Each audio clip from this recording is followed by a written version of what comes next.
You're listening to the Full Phoenix Rising podcast.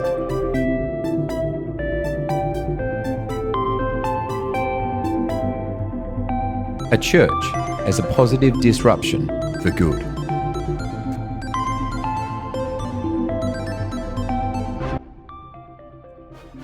Episode 1, Full Phoenix Rising. Okay, the first conversation is about distributed energy grids or community microgrids. My thought is this, is that we're at a place with technology that you could effectively, if you have the finances, that's important, drop off grid on your home. So you can put solar on your house with batteries, and for the most part, you could drop off grid. The thing is that you create most of your energy during the day, and you then sell that energy back to an energy provider. They buy that at a discounted rate, but then they take that energy and they can sell that on the open market, in Australia, the national energy market, at a commercial rate. So this is my thought. There are 13,000 churches in Australia. If each one of those churches committed to putting a 10 kilowatt system on their church with a battery bank, you could create a 130 megawatt system, okay? If within that church, 10 people committed to putting 10 kilowatt systems on their churches, you could suddenly create a 1.3 gigawatt system feeding energy into the grid. What if then you connected all those churches as a not-for-profit energy provider that can now buy and sell energy on the commercial market at commercial rates? Would that disrupt the industry enough for there to be changes to the way we buy and sell energy? Because we're at a place right now where a consumer could effectively be off-grid, which is also making energy prices really expensive, and that doesn't seem to make any sense. So you can see a whole bunch of different places where there are microgrids in effect. Brooklyn has a system that does this. I've got my notes over here. So the Brooklyn microgrid does this. It's been in effect since 2016. In Australia, in Pilbara, there's an area called Onslow. They have a distributed microgrid, community microgrid that produces about 90% of the power for the people. Now, in fairness, Onslow is about 900 people, so it's not particularly big. But what's preventing you from making it scalable? If as a church, you made a decision to say, we're going to put on a battery bank and a solar grid on our house and then network up with the local people in your community, could you start there? And again, this is part of the challenge. I don't have a solution for this, but this feels realistic. I mean, the US, total churches in the United States is 380,000 churches. Straight off the bat, that's a 3.8 gigawatt system. If each of those churches just put on a 10 kilowatt system with a battery bank, it's nothing. You're not taking up any extra land, any extra space, any extra real estate. But the whole purpose is to disrupt the energy industry for good, because in Australia, there's the national energy market, and their goal is to figure out how much it actually costs you to create power, and then the percentage that you can have profit on top of that. And I'm saying, if you were to just come in as a commercial energy provider with a 1.3 gigawatt system in Australia and say there's no profit, we are a charitable energy provider creating clean, renewable energy for people within Australia who need it, and we're not interested in making a profit. Is that big enough to disrupt the industry?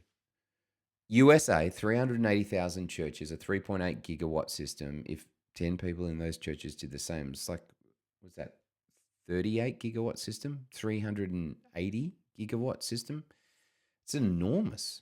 It's an enormous amount of renewable energy into a system without taking up any additional real estate. You're putting solar panels on people's roofs and you're relying on battery banks. Could you not then partner up with solar panel providers to incentivize that, to get a cost reduction on those solar panels? Could you not, partner up with like an Elon Musk from Tesla and buy batteries at a heavily discounted rate, because you're now saying within Australia, we want 3 or 4 batteries for each of those 13,000 churches to store that energy and feed it directly to our community to help offset the power of that. The maintenance of that grid then falls on the individual, so there shouldn't be a cost to maintain the grid. And within Australia, don't we have people like Ausgrid who actually maintain the infrastructure for that? If we were to break it down in the USA just for a city, Phoenix, for me, I lived there for 5 years. It's non-stop sunshine. You have 1,440 churches in Phoenix, just the city of Phoenix. You could effectively create a 14 megawatt system without too much work whatsoever. Not only that, there's a large population of larger churches with larger footprints. So you might be able to push that 10 kilowatt system out to a 100 kilowatt system, effectively creating that 1.4 gigawatt system solely based on Phoenix churches, then designed to help offset the cost of power for a community. Does it work?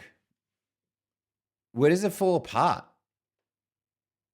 I mean, surely there's a place where energy providers find themselves coming to a day of reckoning because individual consumers could effectively drop off grid, in which case, doesn't this just become a commercial service?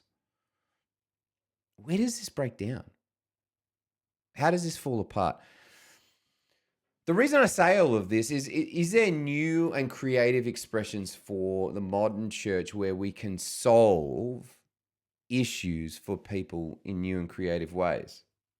And in this one, it would be setting up a not-for-profit energy provider that does not need any additional real estate, creating power at a charitable rate, being the first ever charitable solar energy provider.